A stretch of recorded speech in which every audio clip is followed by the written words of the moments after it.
Gerakan remaja masjid menghafal Al-Quran diperkenalkan di Palembang. Gerakan ini untuk meningkatkan kecintaan remaja dalam membaca Al-Quran. Dari dulu memang ada keinginan untuk bahwa masyarakat itu tidak ada yang memperhatikan. Kalau tanpa adanya gerakan program remaja ini, maka kita sangat bangga dan bahagia sekali ketemu dengan Ustaz Hadi.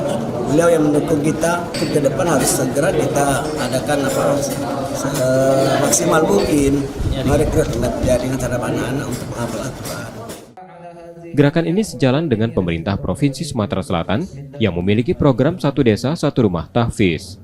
Kita berharap dengan adanya launching juga gerakan remaja menghafal Al-Quran ini melahirkan para hafiz dan hafizah. Paling tidak di Sumatera Selatan ini tidak ada lagi yang buta Al-Quran.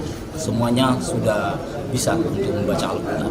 Paling tidak. Dan harapan kita lahirlah hafiz dan hafizah di Sumatera Selatan.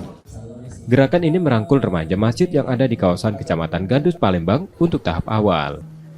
Nur Muhammad, Kompas TV, Palembang, Sumatera Selatan.